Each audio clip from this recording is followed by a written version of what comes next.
Hello and welcome to NDTV Profit. This is Malika Mishra and you're watching the top highlights of our first exclusive budget interview with Finance Minister Nirmala Sitharaman. As announced in the interim budget, Nirmala Sitharaman said the government intends to make India a developed country or Viksit Bharat by 2047. However, she said to meet the aspirations of the public, we need better logistics and infrastructure. She said that when goods move at low cost, it leads to lower cost of connectivity. She also mentioned the example of 40,000 bogies to be converted to Vande Bharat standards to improve connection. Take a look. 40,000 bogies.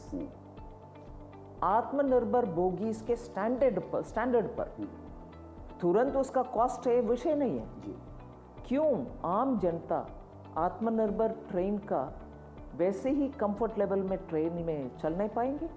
इसलिए 40,000 bogies को आत्मनिर्भर मतलब Vande Bharat express का standard में internal सुविधा और externally वो bogie इतना ताकतवर होना चाहिए, स्पीड में भी उसमें कुछ दिक्कत ना आए।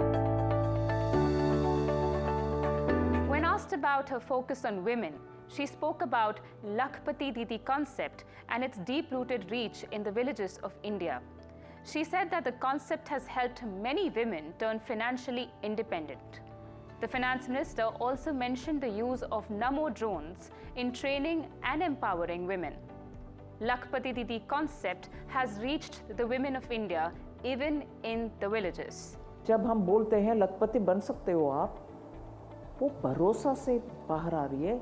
ठीक है, मेरा बिजनेस के लिए मेरा पिताजी या मेरे भतीजी से या मेरा भाई से कुछ मदद मुझे आवश्यकता नहीं है, मगर मैं कर सकती हूँ। वो एक है उत्सुकता एकदम। और उसके कारण क्या हो रही है? नमो ड्रोन उदाहरण ले रही हूँ। महिलाओं को गांव में ट्रेनिंग देना, सीधा सिलाई वगैरह के लिए नहीं है, वो भी इम्पोर्टेंट है, करने दो जिनको मन है, मगर टेक्नोलॉजी पकड़ो, ड्रोन का कंट्रोल, ड्रोन चलाओ और किसके लिए चलाओ? खेती में अपने ही खेती हो सकता है, आपके पिताजी के खेती हो सकता है, किसी और का। उधर फर्टिलाइजर स्प्रे करने का या लैंड रिकॉर्ड्स मेंटेन करने के लिए या क्रॉप का एस्टिमेशन करने के लिए ड्रोन से आज बहुत काम हो रही है। Houses worth rupees 45 lakh will be available for people living under rental roofs, such as slums and chawls, especially in poor conditions, just above the poverty line, with substantial tax reliefs to make housing more affordable. Work on framework for more land reforms is in process. Take a look at what she said. Housing का विषय PM आवास, ग्रामीण वगैरह हो रही है, वो गरीब के लिए। इससे बढ़कर के एक 45 लाख का अफोर्डेबल हाउसिंग स्कीम भी है, उसमें इंटरेस्ट सबवेंशन भी मिलता है, टैक्स का छूट भी मिलता है। आप किराए वाले मकान में रह रही हो या चौल में रह रही हो या इरेगुलर कॉलोनीज में रह गए, झुग्गी झोंपड़ी में, ऐसे भी लोग जो गरीबी रेखा से शायद जस्ट अबाउट अबव है, मगर वो 45 लाख कैटेगरी में नहीं हो सकता है क्योंकि उतना खर्च वो कर नहीं सकते। उनके लिए क्या? उनको भी घर मिलना चाहिए। She was asked about the attention on South India, and she said that misconception prevails over truth in South India. She said that the number of people migrating out of India from the south is quite high, and that the region also attracts a significant number of private investments. There is a higher contribution in the services sector from the south, according to her. This, she said, is due to relatively better ecosystem and education. However, she also said that both regional backwardness and strength is to be kept in mind. The FM also spoke on defense. Take a look. South के बाद में सच्चाई से ज़्यादा गलतफहमियां घूम रही है। मैं रिकग्नाइज करती हूँ उधर education levels, skill level opportunity level, ये सब पहले से ठीक है। और उधर से पलायन विदेश को होने वाले लोग भी ज्यादा है। डेवलपमेंट उधर, क्योंकि इकोसिस्टम ऑलरेडी तैयार है, सरकार नहीं प्राइवेट इन्वेस्टमेंट उधर ज्यादा हो रही है।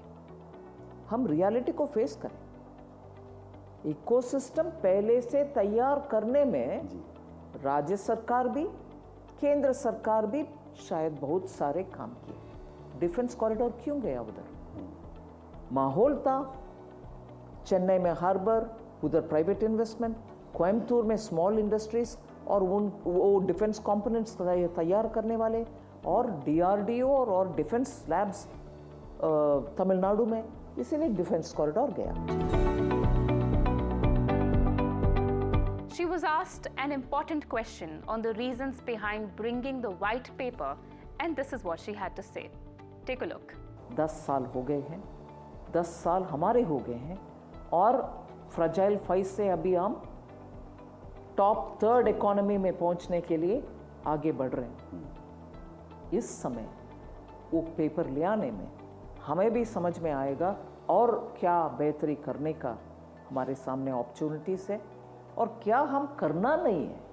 मिसमैनेजमेंट, जो भरपूर मिसमैनेजमेंट की वजह से देश को इतना हालात गंभीर अवस्था में रख के छोड़कर चले गए थे, देश नकारे उनको, उसको लोगों के सामने ले आने का अभी मौका सही है।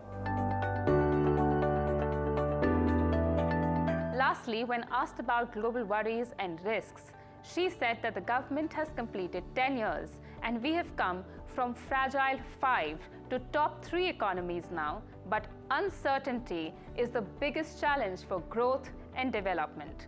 Take a look. Uncertainty, क्योंकि ट्रेड हो या आपका कुछ ग्लोबल स्ट्रैटेजिक इंटरेस्ट हो,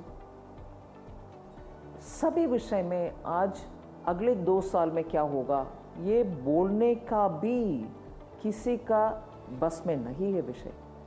हर अनसर्टनिटी हर जगह पर, वॉर के मामले में, ट्रेड के मामले में, इंपोर्ट एक्सपोर्ट के मामले में, रिश्तेदारी के मामले में, एक देश दूसरे देश के साथ मेंटेन करने वाले रिश्ते के ऊपर भी कोई कुछ बोल नहीं सक रहे। ये अनसर्टनिटी ही है, मैं मानती हूँ, बड़ा सा challenge. That was all. You can watch the full interview on our YouTube channel. Stay tuned to NDTV Profit for more such updates.